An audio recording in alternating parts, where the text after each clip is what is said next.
Alors que le Soleil approche, son champ électromagnétique agissant sur un certain volume de gaz génère des électrons hautement énergétiques percutant à grande vitesse d'autres molécules de gaz, provoquant ainsi un enchaînement de réactions chimiques.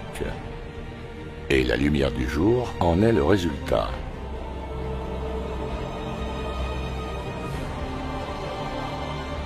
Le rouge que vous voyez dans le ciel, le jaune, le bleu,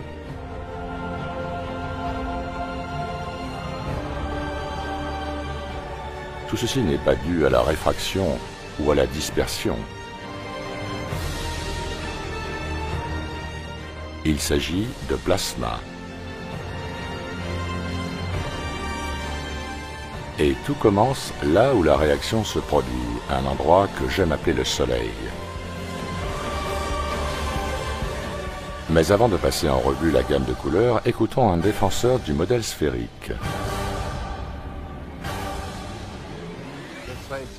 Albert Einstein, essayant d'expliquer pourquoi le ciel est bleu. L'air est formé de milliards de minuscules poches qui dispersent la lumière du Soleil.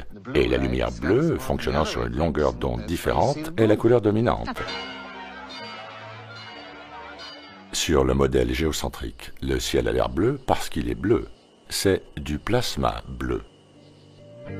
Les gaz de la haute atmosphère se répartissent en couches, exactement comme ces liquides à la densité différente.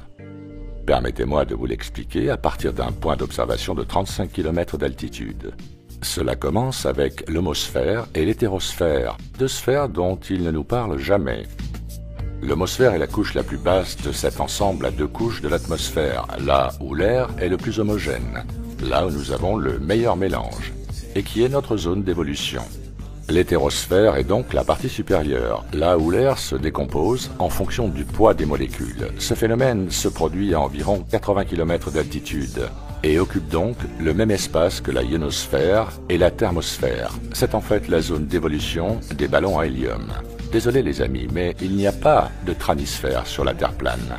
Hydrogène, hélium, vapeur d'eau, néon, oxygène, méthane et nitrogène sont tous des gaz plus légers que l'air qui s'étalent en couches au-dessus.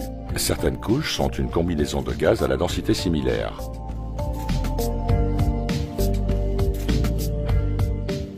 Donc, récapitulons. Nous avons des volumes de gaz inertes soumis à d'extrêmes basses pressions et températures, disposés en couches dans une zone que l'on appelle la ionosphère et la thermosphère. Tous les ingrédients nécessaires pour produire du plasma. Chaque couche de plasma ayant ses propres propriétés différentes les unes des autres. Le plasma peut produire de la chaleur, de l'électricité, un rayonnement infrarouge, des ondes radio, des rayons ultraviolets, des rayons X, une lumière visible et un champ magnétique qui, tour à tour, excite les gaz inertes pour se régénérer. La lumière blanche est le résultat de la ionisation de l'air.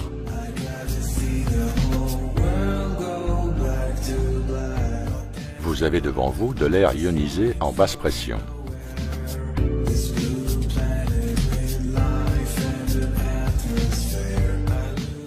Voici la lumière du jour dans une bonbonne. Le gaz néon est l'origine des dégradés de rouge et de jaune. Ce gaz est le plus réactif, celui qui réagit le premier à l'effet de distance et qui nécessite le moins d'énergie, ce qui explique les couleurs des couchers et levées de soleil. C'est également le cinquième élément le plus abondant dans l'atmosphère. N'oubliez pas que le plasma crée de la lumière là où la réaction se produit. L'hélium hautement ionisé par l'électromagnétisme du soleil produit cette lumière jaune-blanche couplée à un puissant rayonnement ultraviolet. La couleur bleue du ciel provient d'autres molécules gazeuses. Un bleu fluorescent à basse température et basse pression.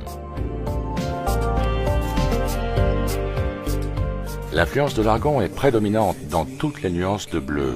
Ce gaz représente presque 1% de notre atmosphère.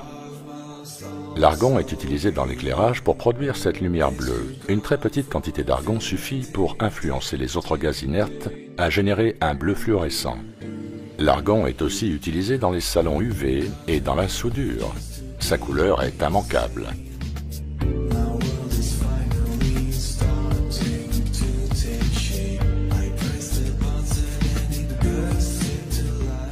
Nous voyons ici l'extrémité du champ de plasma et non pas l'ombre de la Terre.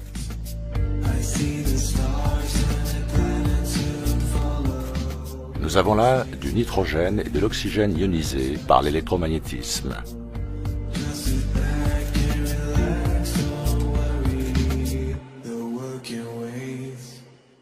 Toutes ces radiations électromagnétiques qui nous sont expliquées comme étant des radiations émises par un soleil distant de 150 millions de kilomètres sont en fait la réaction de ces gaz ionisés étalés en couches au-dessus de nos têtes. En plus d'une lumière jaune-blanche puissante ainsi que d'une énorme quantité de rayons UV, le reste du spectre électromagnétique est généré par la ionisation des autres gaz. Ces autres gaz ionisés occupent le même espace que la ionosphère et la thermosphère car ils en sont à l'origine. Quelle carte on nous propose aujourd'hui de la Terre plane? Donc là, il y a la glisonne.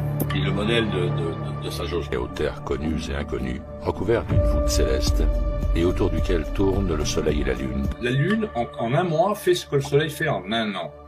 D'accord? Il y a la laine de la Lune et la laine du Soleil. La laine de la Lune, c'est sur un mois. La laine du Soleil, c'est sur un an. Ouais.